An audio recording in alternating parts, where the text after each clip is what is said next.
The Bible reveals an intriguing mystery from the very beginning, in Genesis chapter 1.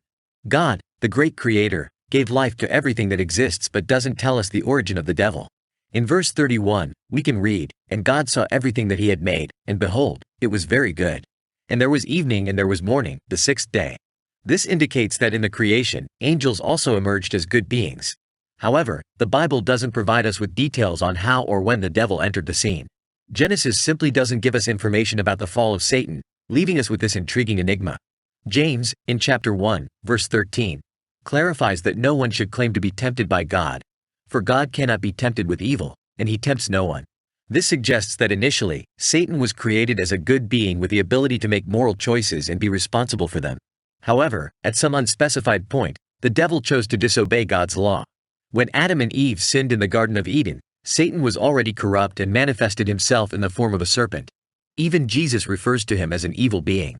However, it's important to note that the widely known Christian narrative about the fall of Satan and his angels is more based on traditions and popular imagination than on the Bible itself. These stories began to develop around the 4th century AD and still have influence today. The clearest information we have about Satan's fall in the Bible is mentioned by the Apostle Paul in his first epistle to Timothy, where he simply states that Satan fell due to his pride. There isn't a detailed narrative about this event. The book of Revelation references the expulsion of Satan and his angels from heaven, but this is related to the final defeat of the enemy, thanks to the death and resurrection of Jesus Christ. At that moment, Satan lost his position as the accuser of God's children. Revelation chapter 12, verse 10 proclaims, "And I heard a loud voice in heaven, saying, Now the salvation and the power and the kingdom of our God and the authority of his Christ have come, for the accuser of our brothers has been thrown down, who accuses them day and night before our God." But why did God create Satan, knowing that he would rebel? This question, although valid, is complex.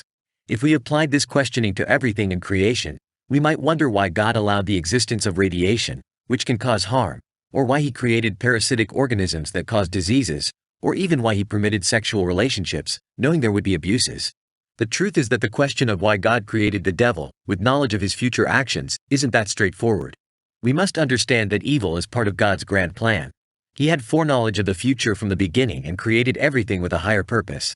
The essential question is to understand how evil came into existence and what role God plays in allowing its existence, considering that he already knew and governed all things. The biblical story divides into 3 parts: the paradise, the lost paradise, the current period, and the regained paradise, which is yet to come. Most of the Bible focuses on the lost paradise, and the cross of Christ plays a crucial role in this narrative. The cross was planned from the beginning, being part of God's divine plan to save those whom he chose. This leads us to question why God didn't take us directly to the regained paradise. Why this journey from paradise to the lost paradise and then to the regained paradise?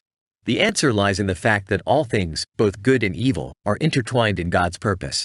He desired to create a world where his glory could shine fully. God's glory is the ultimate goal of creation, and everything he accomplishes, a perfect manifestation. The story of redemption is vital here because it reveals the riches of God's glory through his wrath and mercy. The fall, redemption, and salvation all have one purpose: to glorify God.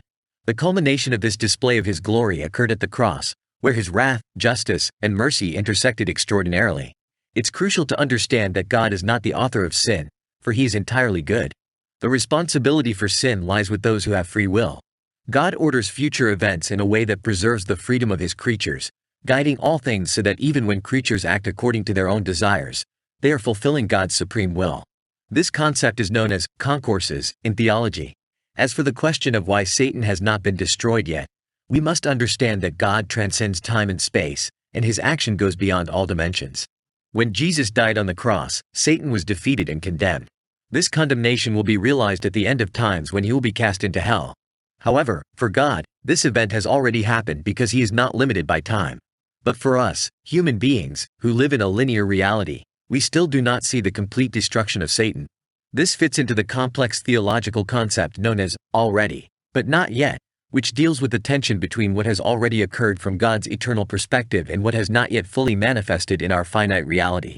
Understanding these profound theological concepts can be challenging yet enriching. Acknowledging that there are mysteries beyond the capacity of our finite minds leads us on a journey of constant spiritual exploration. Faith and the pursuit of knowledge can coexist, and the exploration of these mysteries can deepen our relationship with God, even if we never achieve a complete understanding of his infinite nature. Therefore, it is normal to encounter difficulties when exploring these complex theological topics. Humility in our pursuit of spiritual knowledge is essential, and the journey to understand God and His work is a valuable experience that brings us closer to Him, regardless of the uncertainties that may arise.